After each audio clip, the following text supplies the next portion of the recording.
County, Bergen County, New Jersey. The National Weather Service in Upton, New York has issued a flood warning for the Saddle River at Lodi from early this morning until late this morning.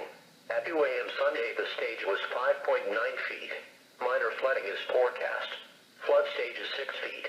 Forecast to rise above flood stage by after midnight this morning, and continue to rise to near 6.3 feet by early this morning. The river will fall below flood stage by late this morning.